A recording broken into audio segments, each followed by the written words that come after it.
Homage to the Buddha, homage to the Dharma, homage to the Sangha. Good evening again. Tonight, I have a talk. It's a funny talk. Like all my talks, it's probably short. But it's a funny talk. Not in a funny haha, but maybe just in a funny odd. We'll go with odd. It's an odd talk. It's a talk entitled Unfolding Zen. So I recently had an ordination anniversary. 15 years I've been ordained. 15 years. And so I've been reflecting on my time in robes, and how much has changed, and how much has stayed constant support. And I remember my teacher Kyogen saying early on in my practice, Zen is not something you add to your life. You make your life Zen. And I think that's in his writings too somewhere, but I forget where. So I've titled this talk Unfolding Zen. And I'm still trying to discern what that means. It's not like there's a folded up Zen or I'm going to pack it away in its container Zen. Just unfolding Zen. It's connected to Kyogen's saying about making life Zen. How do we do this? How do we do this practice? How does an aspiration become an event which is engaged with over years, over decades? When I started practice, well, the internet existed, that's true, but it was young. There was no Gmail or YouTube or Zoom, I don't think. Amazon was still in its infancy. Static sites with an address and a phone number and maybe a brief description about a place of practice. I started out practice at Dharma Rain because at the time, Dharma Rain had a nicer, to me, website than the other groups in Portland. It sounds funny to admit that, but it's pretty relevant to my story. I wasn't sure about this. I was nervous. I wanted to find out all the stuff ahead of time. I looked at the website. And basically, I got an address and a phone number. And a paragraph or two about the history of Dharma Rain. When I first started practice, it took me a while to figure out what practice even was. Initially, I was oriented towards meditation and figuring that out, as if meditation can be figured out. It's not something we work through with our intellectual mind. Then I began to notice Sangha and how relationships seemed to be different. They seemed to work differently. Started attending classes and learning about Buddhism and Zen lineage and teachings. It was way more than just meditation. And I remember my fear around firsts. The first time I called the temple and asked for informal sanzen. So nervous about calling and making an appointment to speak to a priest. He said, which priest would you like to speak with? And I said, I don't know, just whichever one's available. Turned out being Kyogen. I was nervous the first time I attended a ceremony. My goodness, what was this going to be about? What's going to happen? What's it all about? Fear the first time I asked to take the precepts. Could I really do this? Me, could I do this? What am I getting myself into? I was very nervous, very afraid. And on and on and on. So many things, so many first things came along with fear. First time I was a Jisha, first time I was a precentor. The first time I helped to lead a class. But I learned with time and proximity that the teachers were kind, generally curious about people. I learned that Kyogen was a fantastic storyteller, and he often taught through story. And I learned about the many ways in which I got caught in the three poisons and caused my own suffering. So many ways. So many ways. So with this practice of Zen, with this unfolding of Zen, way-seeking mind arises. And if there's willingness to follow that impulse, connection with a Sangha or a teacher can be made. These are very important. Zen takes a lot of courage, strength, patience, stamina, and curiosity. The path is not always straightforward. And the path is not always clear. We are asked both to have faith and develop trust in following this path, where we can't see what's around the bend, but we only have others who have walked before us, been able to look back and say, watch out for that boulder there. That place is a little slippery. We still have to do it.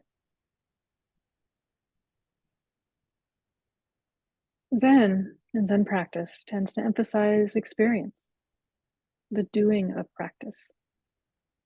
Trying is important. Mistakes are delusion. Engagement and embodiment are what we're aiming for. How do we show up? How do we meet our struggles? How do we celebrate with our friends? How do we come together to put aside our own individual opinions, move together as a group? And one thing I've noticed as I transitioned from my early novice years into transmission and taking on the role of a teacher, helping to lead a Sangha, is that there's this balance or this tension. Most of the time it feels like a balance, sometimes it feels like a tension between tradition and innovation. How do we honor what has come before while also embracing what is now?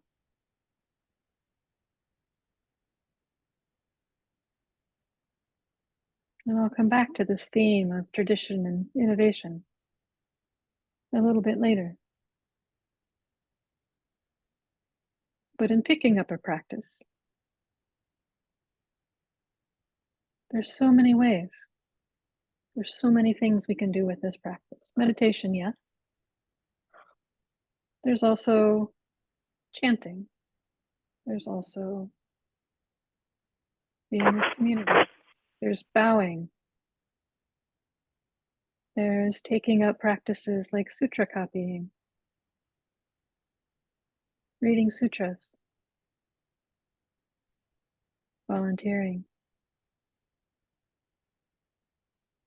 And I just want to put a little thank you in to all the volunteers who set up and take down our zendos when we meet in person, who have retained that knowledge of what our spaces look like when we come together, what the altar looks like, where the pre-centers sit.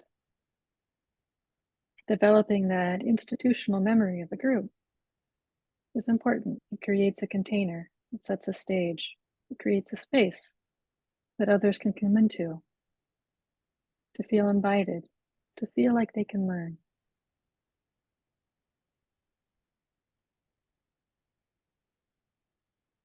Other ways we can engage in practice is with reading.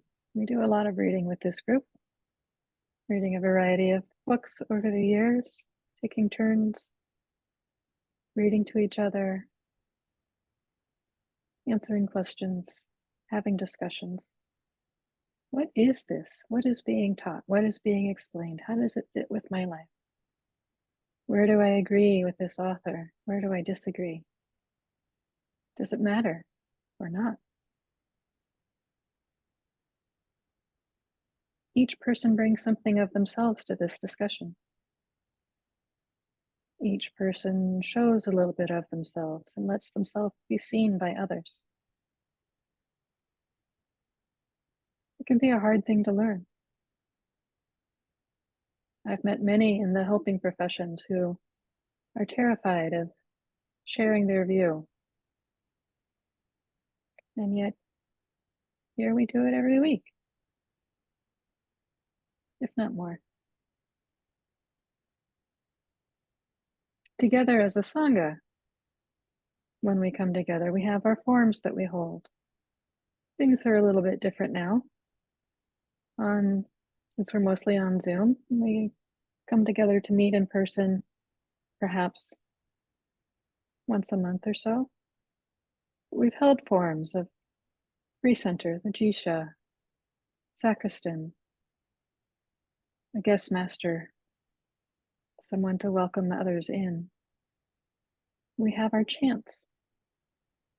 And the way that we do our chants in the evening, the rotation that we have, is something that I made up. Oh no, there's that tension between tradition and innovation. I wanted this group to be able to experience more chants than we could if we chanted the same thing on Wednesday evenings. So we started rotating them. Here's a bunch of chants, and we'll do them for a month and then on to the next one. So we even chant chants that I've borrowed from other groups. Just so we get to experience them and experience the Dharma of them. When we come together, we have retreat practice. This is another way to unfold the Zen. And for those of you who have done retreat practice, very curious what you've learned through sesshin that you might not have learned otherwise. Of being in that environment with others, holding the same forms. Because I think there is something that is learned that is not always articulated.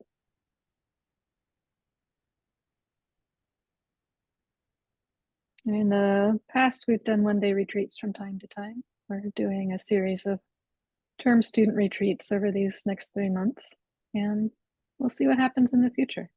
I don't know. I don't know what will happen with our group or where it will go. I'm curious.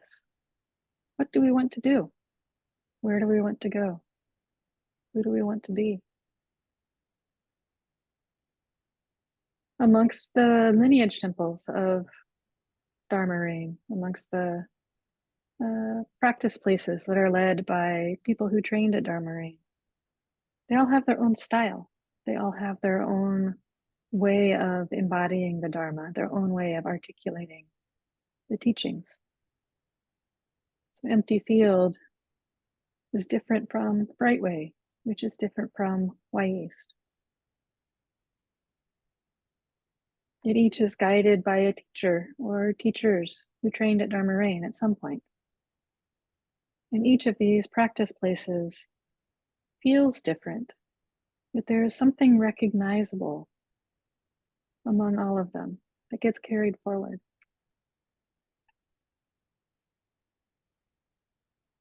And I was reading recently, I was doing some reading about Master Mazu, who was a monk in 8th generation Chinese ancestor. He was the contemporary of Shurto, or Sakitoki-sen, as we recite him in our lineage. And Mazu didn't leave a lot of writings, but he shows up in a lot of the koan literature. So we have a lot of stories of his interactions and dialogues through the koan literature. And in so many of these stories, Mazu and Shurto send students back and forth. So there will be a student of Matsu's who gets sent over to Shurto, and they have a dialogue, and then the student comes back and talks to Master Ma and says, oh, Shurto said blah, blah, blah, blah, blah, blah, blah. He goes, ah, ha, ha, ha, ha, sends him back to Shurto, and they have another discussion and comes back. He said, blah, blah, blah, blah, blah. And then something big happens and enlightenment, whatever. And the opposite happens as well. You know, Shurto sends students back to Master Ma and back and forth. These two had a great respect for each other, different lineages, but were still collegial enough to send their students back and forth, to have long distance jokes with each other. And sometimes that pairing of Master Ma and Shurto comes to mind when I think of our relationships with Brightway, or our relationships with Empty Field, or our relationships with Dharma Rain. That there's something familial there, some connection that gets made that comes from not only practicing with each other, but holding similar forms, holding similar containers. There's a language that happens when some of those forms are recognized without having to be explained. One of the things that happened this summer at Dharma Rain is some of us went on a pilgrimage. We saw 12 temples in 12 days. Was it 12 days? Less than that. 7. I can't count. Just say it, Sage. Tell me. 6. 6 temples. No, 6. no. 12 temples in 6 days. Okay, fine. There we go. 12 temples in 6 days. That's my memory for you. 12 temples in 6 days. I kept thinking it. No, we saw at least 12. Everywhere you went, it was different. The layout was different. Some of the forms were different. The lineages were different. But there was something at each place that was recognizable. There was something at each place that felt connecting. There was something at each place. And we played the game of like, which place do you like better? Like in the cars throughout the trip. But there was something that was appealing from each place. I don't think there was a single place where we said, I wouldn't go back there. All of this that I've been talking about is pointing back to that sense of unfolding Zen, or that sense of not adding Zen to your life, but making your life Zen. All of these are places where we can step into freely and experience and engage to the extent that we are comfortable doing so. And sometimes we'll get a little nudge to move past our comfort zone, but that's usually done from a place of care, from a place of trust. And there are so many ways that it can look. It doesn't all look the same way. It doesn't have to look the same way. Which is funny, because sometimes when you read our Zen ancestors, they say it needs to look like this. But just be careful. I'm not going to say they're wrong. I also might deviate from their instructions from time to time. So with that said, I'm very curious to hear from all of you, or those who wish to speak, rather. When you think of Wy'East Zen Center in the future, or from where we are now and where we would like to go, who do we want to be? What qualities do we want to cultivate? Part of my role as a teacher, and part of Shintai's role as a teacher, is to hold that sense of tradition. So sometimes I'm going to say, let's not do that, because then have some tradition to point back to. But there's also this aspect of innovation. And I see other teachers doing that with other groups. It's not my strong suit, but I'm very curious, because part of what is important for me as a teacher is meeting the needs of this group. And I don't think I ask that often enough. Or what are the needs of this group in terms of how you want to engage, what you want to learn? Forms too much, forms not enough. I was the type of Zen student that wanted all of it. Give me all of the Dharma now. That's what I wanted. all the books, all the forms, all the ceremonies, all the zazen, all the schedule, all the meals. I wanted it all. I was a little bit greedy. I've relaxed a little bit in my aged years. But I'm curious for you. What do you want? What do you need? When you think of coming to Wy'East Zen Center, what keeps you bringing back? Coming back, I should say. What are you curious about? What makes your heart sing? And I'll leave it at that for now. I'm curious to hear for you all.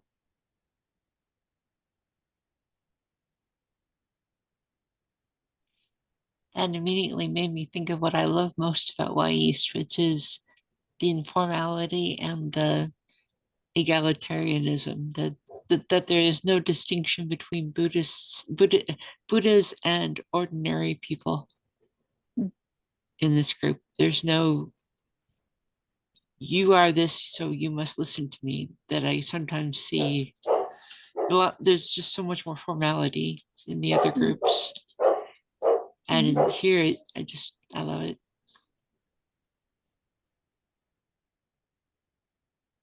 It's good to hear.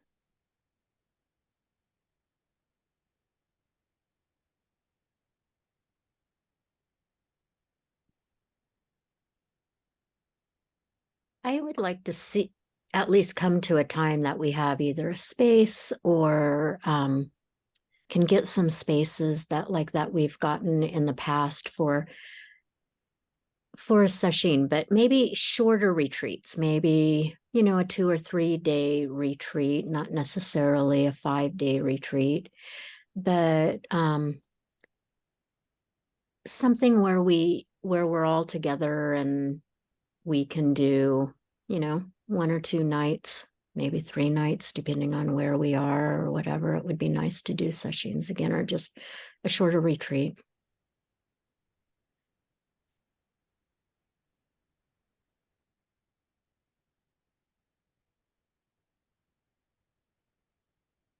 It's been a long time since I've sat more than an hour with a lot of you.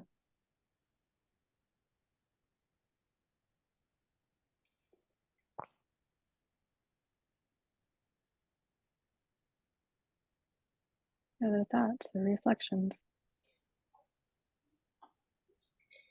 Well, our mission statement talks about bringing, of course, no wording, but it talks about our community and the world. It talks about our community, and so I'm sort of into accessibility while respecting tradition, absolutely, and there's much that I love and find beautiful in the forms, and there's some things too that I think could be made more accessible without sacrificing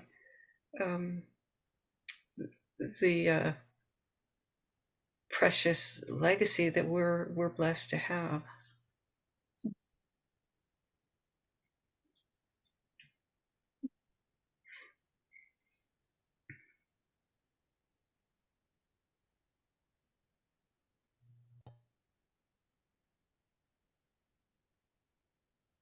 What was it in the 50s or the 60s that churches uh, uh, made space for coffee houses where people would drop in and bullshit on topics of interest? Uh, that would be neat as a street cafe. We don't need another coffee house in Sandy, but uh, the idea appeals to me. Mhm. I What would do you all volunteer. what do you all need for your practice? Beg your pardon? So what do you all need for your practice?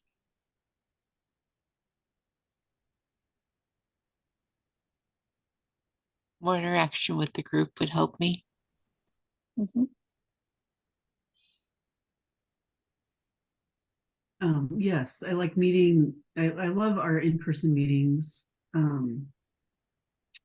It feels really good to meditate in person with this group. And I really had missed it. I didn't realize, I mean, I guess I did realize how much I missed it. I also like to be challenged intellectually, or just I like the learning aspect that we have too. I've loved term student, and when I did was able to do that is it the Diamond Sutra we studied. I just really like that aspect of this group, and I like learning things and that kind of thing. That's important for my practice, and I love our precept study each year. I always learn something new. I love it. So, and I really enjoyed term student when I could do it too. So I'm really glad that we are continuing with that as well. Nice. That's helpful to hear. It second everything Moni said. Mhm. Yeah, me too. Third, and also, well, the things that you said to me are connected by hearing everyone's individual voices, which I would love to hear more. I'd love for more people to step up with student talks, for instance. And that's what I love about, and I think our precept study is just like, it's not about being brilliant or anything. It's just about how you understand to some point of the Dharma. That's one of the things that I love about the Sangha, which I would love to have more of. Mm-hmm. Mm-hmm. I feel like a lot of us are shy to bring our understandings forward, and I understand that. But wonder if there's some way to make that feel less threatening, or and stepping up, and even though you're afraid is certainly part of it, but yeah, I don't know. I think the more that people are willing to speak up, the more they, at least in my experience, has been, the more I've realized that it's okay. And the more that I've realized that I always get nervous before I share a view or give a talk or any of that. It's just part of my karma. And so I can feel that. I don't know how many times I have texted Kakamyo on a Saturday night before I'm giving a Sunday talk at Dharma Rain and said, I'm sick, I don't feel good, I don't know if I'm going to be able to do this. I'm always fine. It's just nervousness.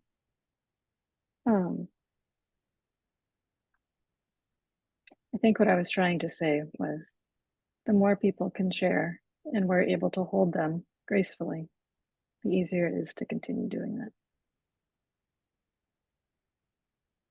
And I think that there's a lot of support for each other in this group. And I think there's a lot of capacity to let ourselves get bigger as we have our places to sit together in person or do a short retreat, or as people find us on Zoom.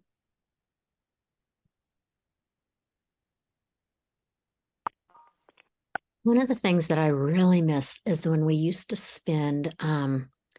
take shifts out at the Sandy Mountain Fest and do the booth. I really miss doing the booth. It just gave us time to be together.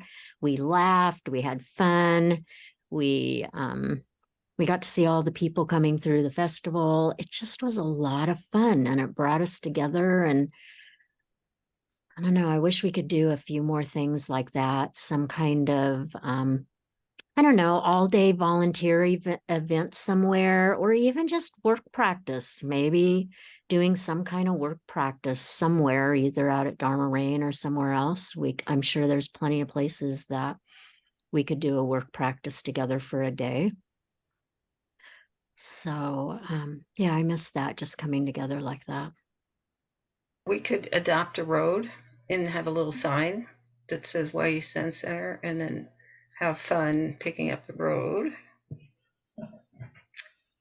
Kip and I have a road around in our neighborhood, and all the neighborhood gets together, It's a great idea. pick up the road together, and then we all have breakfast.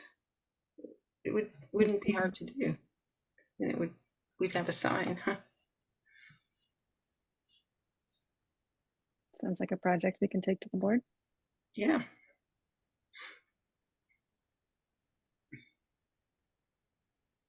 And the Christmas that we did the dinner that Shokai organized, that was fun. Mhm. Yeah. Mhm. So doing something together in the community of benefit to others Yeah. as a Sangha. Yeah, I Sounds think like a good Johan is idea. onto something there. Yeah. Yeah. Buddhism, Zen tends to be a non-proselytizing tradition, so we don't go out and yank people in. And we tend to,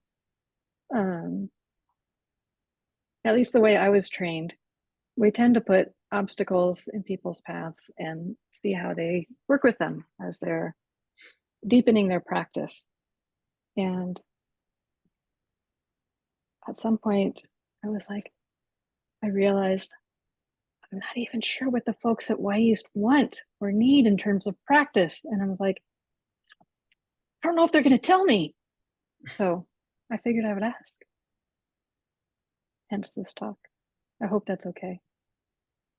It's not a deeply intellectual, historical, here's the deep Dharma coming out of the Avatamsaka Sutra talk.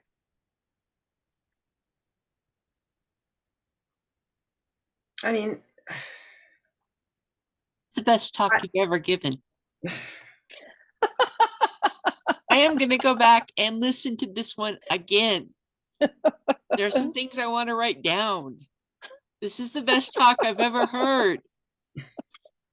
So stop that. This isn't a good talk thing. Thank you, Dixie. When I saw the title of your talk on my email, I was planning on attending tonight. And when I first started reading the precepts in 2018, unfolding jumped out at me. To me, if you've seen a sari folded as it's stored, you know, you have no idea of how it flows on a person, the colors, the range. It's just something that's not at all manifested. And so, in a way, practice for each one of us could be like that. And so I love the concept of unfolding. It's invitational in a way. It's the flower that isn't opened yet. And I really feel your talk to me was intellectual because, you know, it's what I needed at this moment. I joined Wy'East because I started doing metta Monday evenings.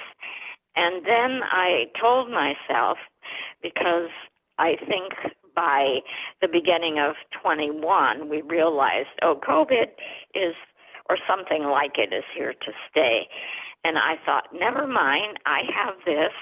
And even if I couldn't ever physically get to listen to a Dharma talk or even sit with others in Sangha, I still have this.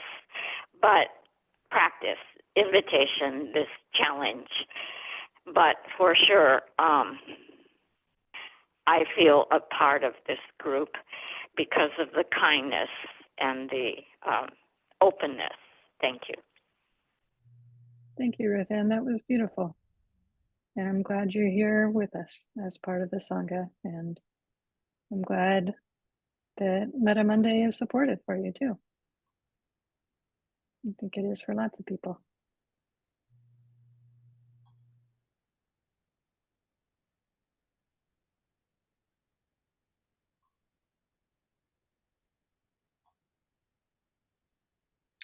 Well, I like to echo what Moni said. You said you said you like being challenged, and I do too, intellectually.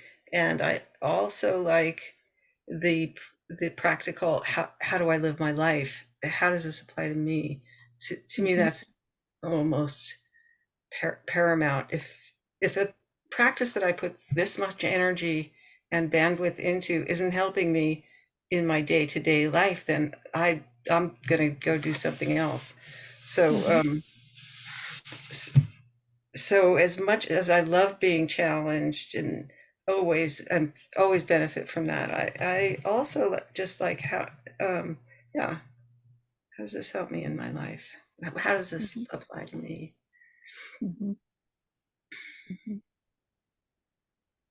I'm just about thinking I've got enough energy for another advanced studies class.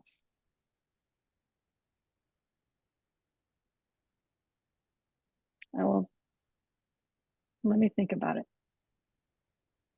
But if I hear that, I want a little more depth, a little more challenge. I am happy to bring that forth. We also need, I think I could speak for all of us.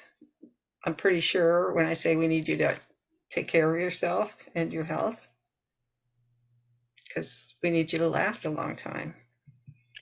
I am doing what I can. I am pacing myself. Sage knows. We had to talk about this in the garden this morning. I will do what I can. The winter holidays are going to be busy for me, but so maybe an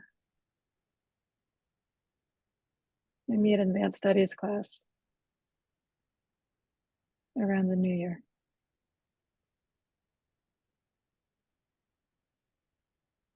How does that sound? Be awesome. Okay. That made me really happy, Takeo, reminding Jyoshin to take care of herself. Very sweet. Like for the sake of the Sangha too. It's selfish. It's entirely selfish.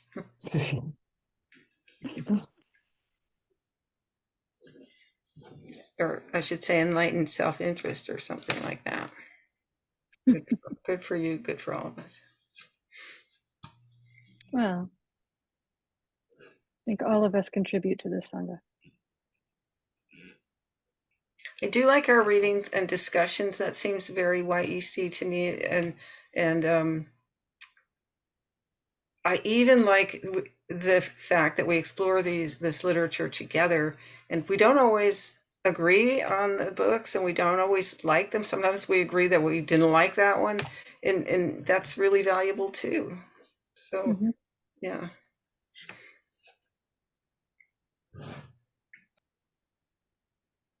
I think not liking something can provide as much understanding of self as liking something.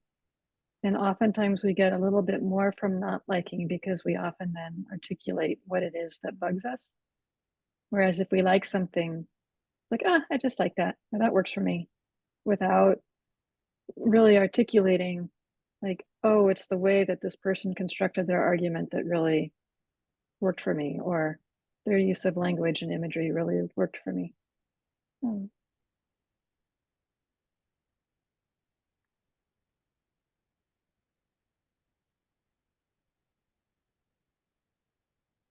We've got about 5 minutes left.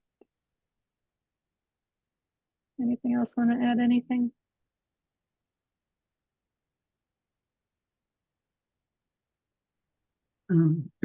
I kind of echo the desire for as a student talk when we're talking. Yeah, I think that would be really cool to hear from everybody. I would love that, and I would love to do it, but I think my barrier is kind of not knowing where to start or something. I don't know how to proceed. I guess I don't know. So yeah, I will think about that as well. And I do love the idea, and I hope other people also think about it too. If that is something you want to pursue and you're not quite sure where or how to start, like, send a note to me or Shintai. I'm sure either one of us would be willing to help you explore some possibilities. Okay.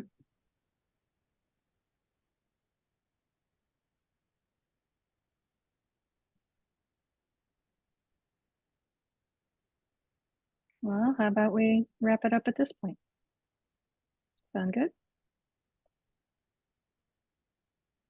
The universe is as the boundless sky. Just as the lotus is not wetted by the water that surrounds it, the mind is immaculate and beyond the dust. Let us bow to the highest Lord. All Buddhas throughout space and time, all honored ones, Bodhisattvas, Mahasattvas, wisdom beyond wisdom, Maha Rajna Paramita. Thank you all. I hope you have a good evening.